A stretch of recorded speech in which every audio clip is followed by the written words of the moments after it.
Hi viewers, welcome to our channel. ప్రస్తుతం మనతో పాటు ప్రముఖ పొలిటికల్ అనలిస్ట్ ఇమ్మంది రామారావు గారు ఉన్నారు. వారితో ఒకసారి మాట్లాడదాం. సార్ నమస్కారం సార్. నమస్తే బాబు. సార్, ఏపీ రాష్ట్ర ఆర్థిక వ్యవస్థ పైన శ్వేతపత్రాన్ని తొందరలో చంద్రబాబు నాయుడు గారు రిలీజ్ చేయబోతున్నారు సార్. అయితే ఈ శ్వేతపత్రంలో చంద్రబాబు నాయుడు గారు ఈ అప్పులు ఏదైతే ఉందో ఏపీ రాష్ట్రం వ్యాప్తంగా ఉన్న అప్పుల్ని చూసి ఆయన కంగు తిన్నారు అనే ఒక వార్త ప్రచారంలో ఉంది. అంత మొత్తంలో వైసీపీ అప్పులు చేసిందని అంటున్నారు.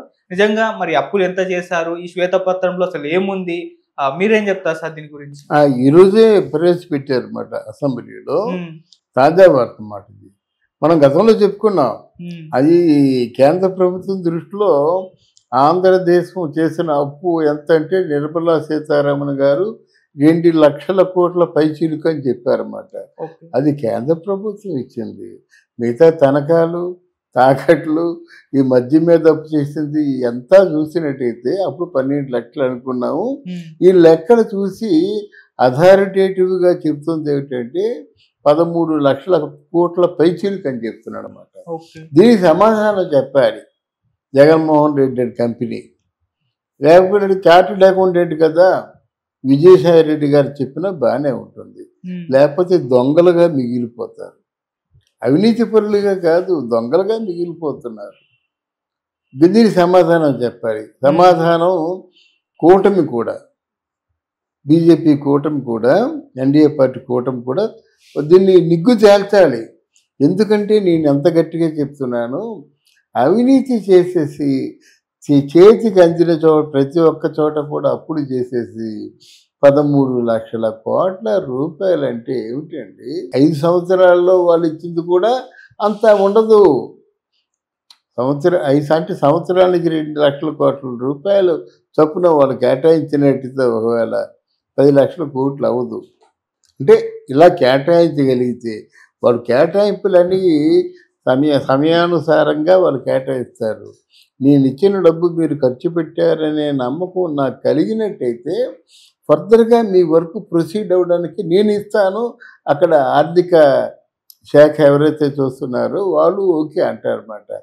ఆర్థిక శాఖ చూసేటువంటి నిర్మలా సీతారామన్ లేదంటే మనకి 29 రాష్ట్రాలు ఉన్నాయి, వీళ్ళకి ఇచ్చినట్టు వాళ్ళకి ఇవ్వాలి. వాళ్ళ అకౌంటబిలిటీ ఉంది, వీళ్ళకి అకౌంటబిలిటీ లేదంటే ఎంతవరకైనా సరే ఆపేస్తారు. ఏదో 8 రకాలైన కారణాలు చెప్తూ. ఇక్కడ చంద్రబాబు నాయుడు గారి బాధ ఏమిటంటే అసలు ప్రజల్ని చూడకుండా, జాతీయ సంపద ప్రజలకు ఉపయోగపడకుండా ఈ తాలూకు లగ్జరీ లైఫ్కి ఉపయోగించుకుంటామేంటి? అక్కడ తాడేపల్లిలో పెద్ద ప్యాలెస్ 100 కోట్లు, రుషికొండలో పెద్ద ప్యాలెస్ 100 కోట్లు, ఇక్కడేమో లోటస్ పాండ్ ఉండనే ఉంది, అక్కడ 33 ఎకరాల్లో బెంగళూరులో ఉంది.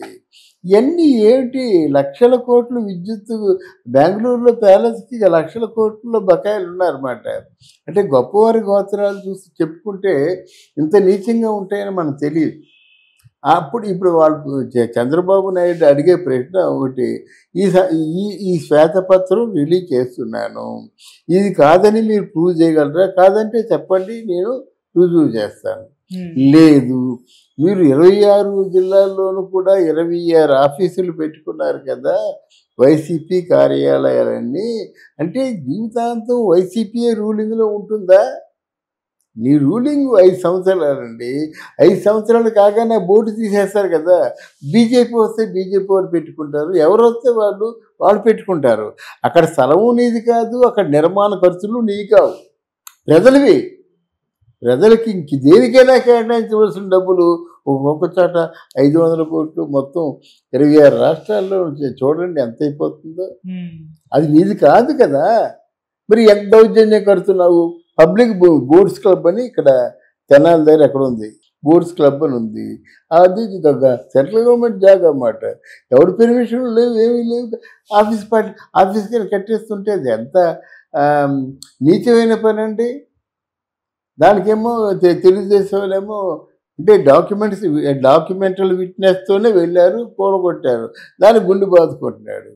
అందువల్ల జగన్మోహన్ రెడ్డికి బాగా మూడింది. ఈ శ్వేతపత్రం రిలీజ్ చేస్తే డబ్బులు రికవర్ చేసుకునే అవకాశం లేదు, కానీ బట్ గవర్నమెంట్ మాత్రం లెక్క చెప్పడానికి అవకాశం ఉంది. ఈ డబ్బు మళ్ళీ రికవర్ చేసుకునే అవకాశం ఉంటే ప్రతి ఒక్కరు కూడా ఒళ్ళు జాగ్రత్త చూసుకునే పని చేస్తాడు. బ్యాంకుల్లో ఉన్నారండి, డబ్బు ఎత్తుకుపోయారండి.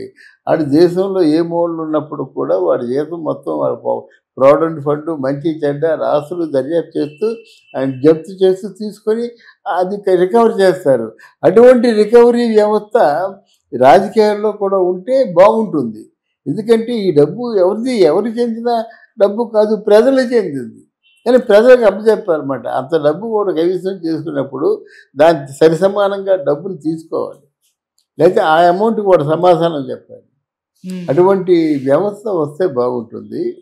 ఇకపోయినట్టయితే జగన్మోహన్ రెడ్డి గారు కొత్తగా ఒక ప్లాన్ వేశాడు, అది మరో వీడియోలో చెప్పుకుందాం.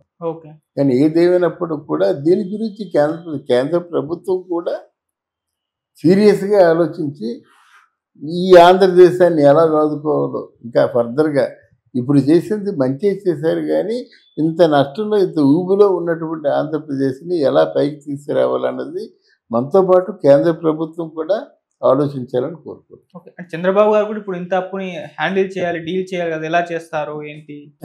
చంద్రబాబు నాయుడు గారు సంపద సృష్టించడం చాలా ఈజీ అండి.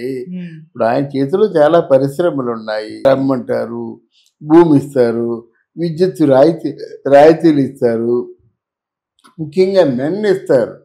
విదేశాల్లో మెన్ ఉండరు, డబ్బులు ఉంటాయి, స్థలం ఉంటాయి, కన్స్ట్రక్షన్ ఉంటుంది, మనుషులు ఉంటారు అక్కడ. అంతే కదా మన భారతదేశం నుంచి హైర్ వెళ్ళిపోవడం అక్కడికి. మనుషులు అంటే ప్రొఫెషనల్ ఎఫిషియన్సీ ఉన్నటువంటి మనుషులు దొరకరు మనకి. గొప్పడం మాట.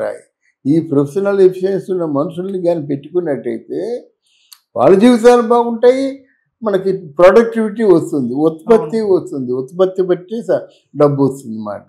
ఆ విధంగా సంపద సృష్టిస్తాడు, నో డౌట్ అంటారు. అంటే ఆయనకి ఆలోచన అంతగా లేకపోవచ్చు, కానీ పవన్ కళ్యాణ్ ఆవేశం ఉంది, కార్యాచరణ ఉంది. ఆయన ఆవేశంతో కొన్ని పనులు సక్సెస్ అవుతాయని నేను అనుకుంటున్నాను.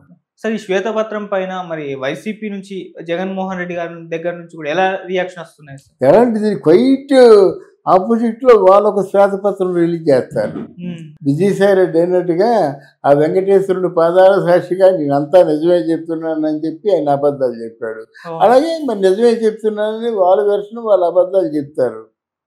ఏమనంటే ఇప్పుడు కాదు అంతకుముందు చంద్రబాబు నాయుడు ఏం చేశాడు, అన్ని చచ్చిపోయి అన్నాడు అయిందో, మామకి వెన్నుపోటు పొడిచాడని చెప్పేసి అది బాగా ఊతపదం కదా. ఇప్పుడు కూడా కొత్తగా స్టార్ట్ చేశారు. మామకి వెన్నుపోటు పొడిచాడు అనేటువంటి ఆ భావన ఉంటే ఇంత మెజార్టీతో తెలుగుదేశం పార్టీని ఎందుకు గెలిపిస్తారంటే బుద్ధి ఉండొద్దు. అందువల్ల వైసీపీ పార్టీ ఇప్పుడు కూడా వాళ్ళు ఓడిపోయారనుకోవడం లేదు, గెలిచే ఉన్నాం అనుకుంటున్నారు అన్నమాట. Thank you so much. Thank you అమ్మా.